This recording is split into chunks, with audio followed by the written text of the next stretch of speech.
The wait is nearly over. We are less than 24 hours to round one of the Champions Cup. San Diego FC taking on Pumas in leg one here in San Diego at Snapdragon Stadium. Today, I'm here to help break down that game. I'm here to talk about the clash that is the MLS preseason form against Liga Max's mid-season rival. Let's get into it.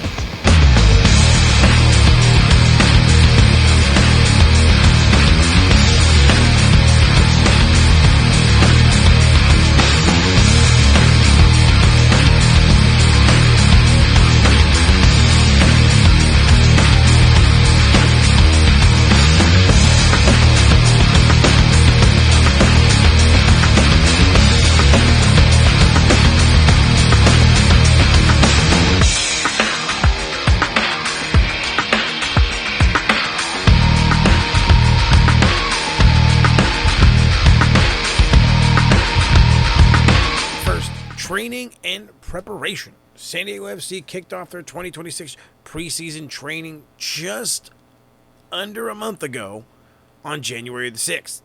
Working through drills and even having a couple of closed-door matches, getting ready for the new MLS season and its continental test. This preseason schedule included matches against San Jose Earthquakes, which took place on the 24th, and Club Tijuana, which took place on the 28th, in preparation for the first Champions Cup game. Now, on the flip side, Pumas is, well, for lack of better terminology, they are in season form. They have been competing in Liga MX since the beginning of its season on January the 9th, which means they've had at least 7 to 8 weeks on the pitch and 4 games, which means they have match fitness, which means they are tactically together, and they are a unit, for lack of better words. Now, to speak upon Pumas, and I'm going to stay on them, they are currently sitting 4th in Liga MX's table. 8 points, and they have 2 wins, 2 draws, and their most recent game, they won 4-0. They look to be a team on the front foot. They've played a few league matches already, as I stated. Their last one was just a few days ago on the 30th. So, I mean, they are pretty much in season form. And on the flip side of things, San Diego, well, after a historic 2025 season, finishing first place in the Western Conference with 63 points, making their way all the way to the Western Conference Finals, they haven't played a game since November of last year. And that was their loss against Vancouver in the final. And that's the one most important thing to understand here is they have had just under 4 weeks of preparation before Champions Cup. That is a hindrance. You cannot deny it.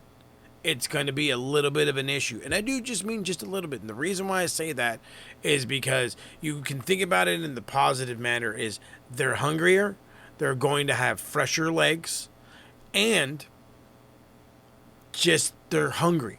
Pure, good old-fashioned hunger. They want to compete at the same level they competed last season, and they want to add another trophy to the possible list of trophies that they can get. If they were to compete and move on in such a good way here in this Champions Cup, that could be a possibility of a trophy number 4.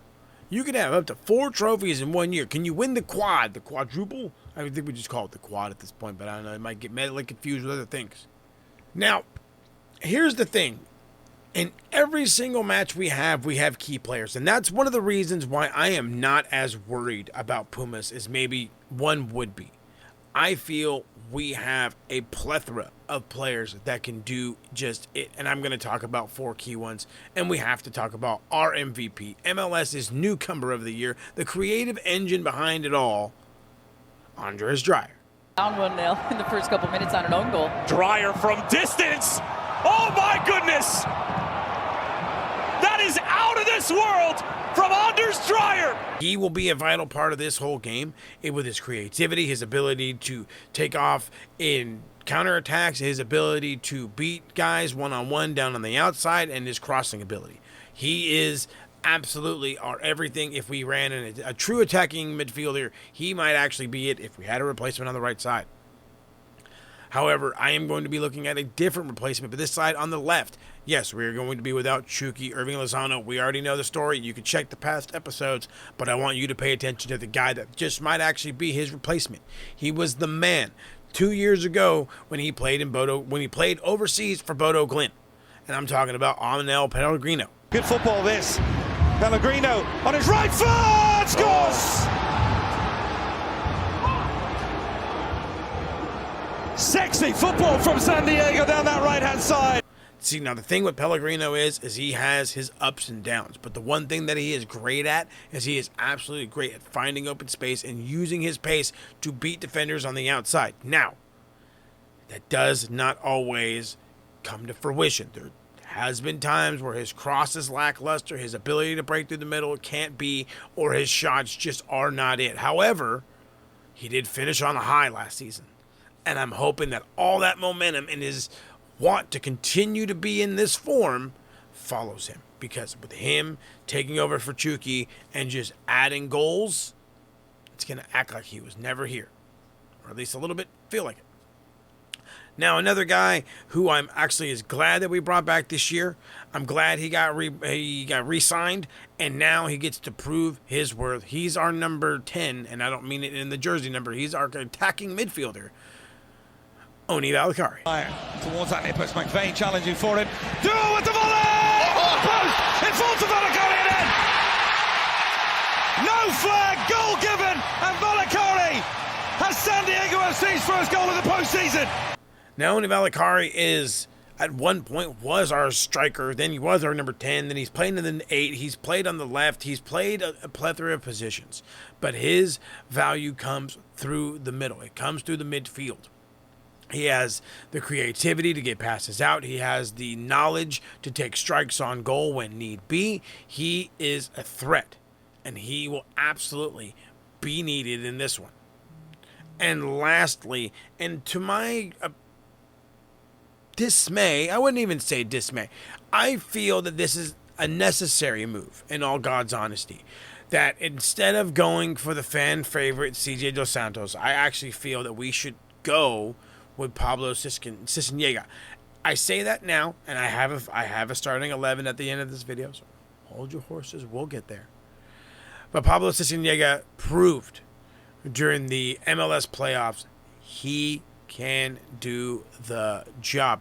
I have actually not heard any word on if Dos Santos is cleared from his broken cheekbone. For all I know, he's not. He has been in training, but again, he did get it. It was broken, I want to say, back in October, or if not early November. So he's coming up on a few months. Maybe he's ready, maybe he's not. But for safety reasons, I'm sticking with the Mexican international. I'm sticking with Pablo Cisniega.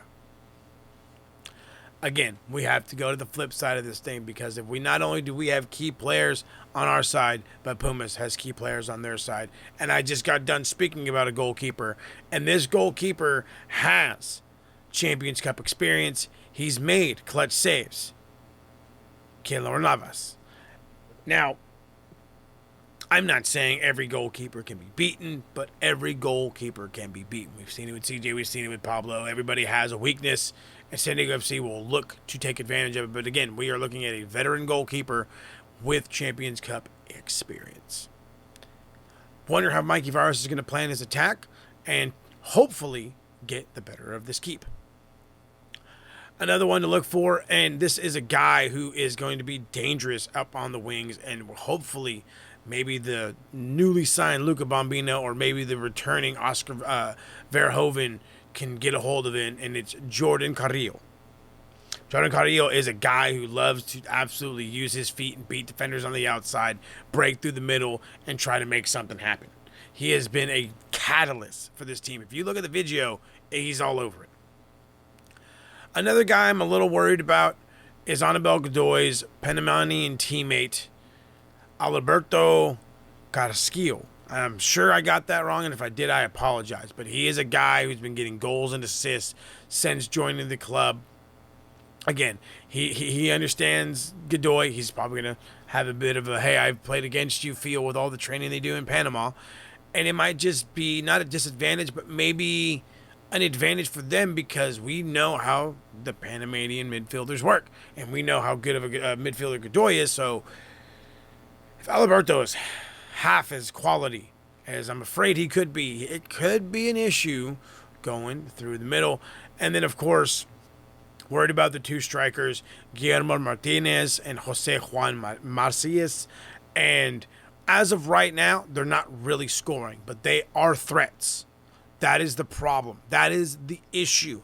They are threats. We're down in numbers as far as center backs. Remember, we did just get rid of Paddy McNair. He did just go back to League One and go back to England. I said go back 3 times already, and for Hull City. So it's one less guy down. But maybe we already have the answer for that. So I want to switch over to San Diego FC's keys to victory. And this one might bug a lot of people. But San Diego's biggest edge might actually be from the freshness and the motivation that they have from being in the first Champions Cup. I was going to say CONCACAF Champions Cup. But the one thing that San Diego FC did extremely well during the MLS season and playoff, and it's something that they're going to have to take full advantage of here. Again, whether it's boring or not, is dominate possession early on. The longer they hold it, the more that they have to force Pumas to figure out different game plans. Instead of them getting into a comfortable rhythm, we own possession and make them try to take it off of us, which we're hoping can be an issue because our midfield is a lot better than theirs, and I'm hoping we can take advantage of that just in our hold-up play by itself. My number 2, key to victory. Exploit the space behind the defense. Quick transitions. San Diego FC was awesome at this last year, playing on the counter, having quick runs by Chucky, having even faster runs by Andres Dreyer. Yes, I'm choosing that guy over the other guy. And the reality is it took advantage of the situation. You had open field. You had guys that could make it down with pace, with control, and had the ability to shoot on goal. If we play with possession, play on the counter, that's a 1-2 punch that I'm sure Pumas is not ready for. And lastly, this is going to be one of those things where I feel like we're going to actually be tested in it rather than having us bring it to them. But we need to. We are the fresher team, so the physicality needs to come out. I want San Diego FC, I believe the people, want San Diego FC to actually go out there and impose your will on Pumas. The way they play in Liga MX is darn near as physical as it is over in England, but maybe just a little dirtier. And that's okay because it's that way of their football, and I'm hoping that we have the ability to adapt here and turn around and make something happen on the other side. Those are my keys to victory. Now I have for you my starting 11 for game 1 of the Champions Cup. I've already kind of given you a spoiler by telling you I would like to start Pablo Cestaniega as my goalkeeper. And that is exactly who I plan to start in goal, is Pablo Cestaniega. On the left, Luca Bombino has made it clear that that is his spot. And if you want it from him, you got to really take it.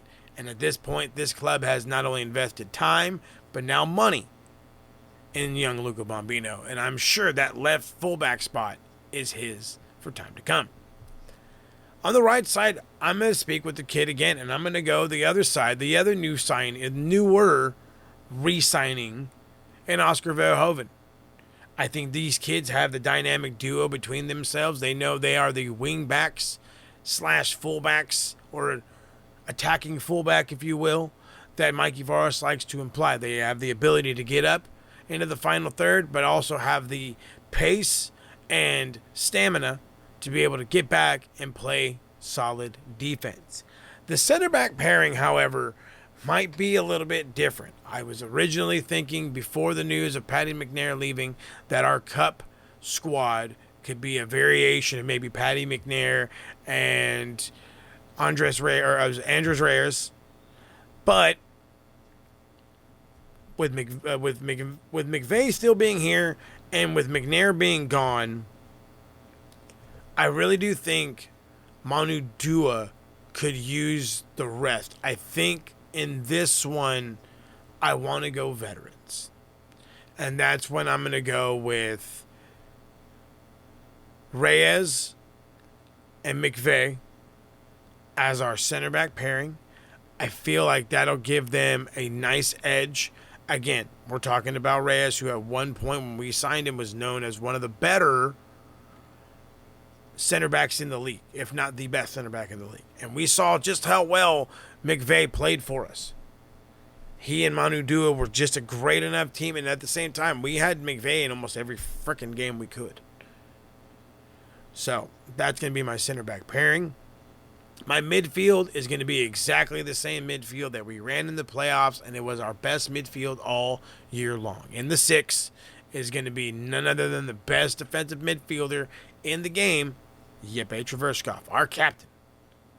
In the 8 is going to be the Panamanian Maniac. That's my nickname for him, not everybody else's. Annabelle Godoy. In the 10, some people already want to hear the name of Thomas Angel. I'm not one of those. I'm sticking with Oni Valakari.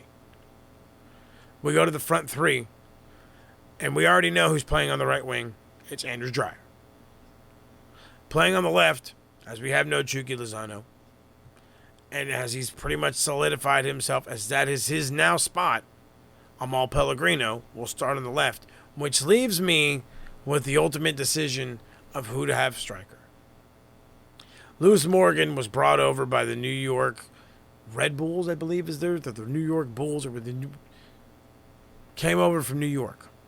Lewis Morgan, when he's on, he is class. He can be a high double-digit goal guy. No questions asked. When he's on and when he's healthy. The question is he healthy? And is he on form? Option number 2 is more than likely the better option, or I should say the more, how can I say this nicely? The more recognizable option, the easier option to pick, and that's Marcus Invarkston. Now, the problem that I have with Invarkston is he has not, at any point in his time with San Diego FC, made a true impact about being our striker, our number 9. Milan Ilaski made that his spot in less than 3 games and then shipped himself on over to Philly.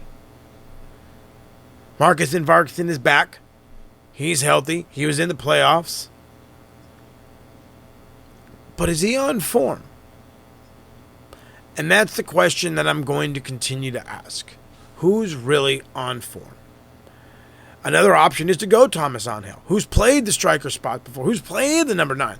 I feel he's a little timid in front of goal. He's proved me wrong in the past, though. He's great in hold-up play. But if we're going to go for the jugular, and we're going to go to try to beat a veteran keeper with Champions Cup experience, I know I'm not Mikey Varas, but I'm picking the new guy. I'm putting our new number 9 in the number 9 spot. Why? It just feels right. It just feels right to have somebody with true finishing ability that we know it, who could play through the middle, who can also play off the left, by the way, who's going to have the ability to get passes from Dreyer, from Pellegrino, and hopefully finish in front of goal when the time needs it. That's my starting 11. That's my preview. Lastly, here is my prediction. San Diego FC will move on to Mexico with a W under their belt, winning 2-1 against Pumas. I see a goal from Andres Dreyer, and I see a goal from Annabelle Godoy. That's it for me, guys. I hope you enjoyed this preview, prediction, starting lineup, whatever you want to call it. Thank you for hanging out with your boy. We appreciate y'all, and by we mean everyone included in this project. We'll catch y'all around the bend. The next time you see me will be a match day vlog, as I will be sitting in the supporter section for said game. And me and my son, we're ready to report on our boys and how they do against Pumas.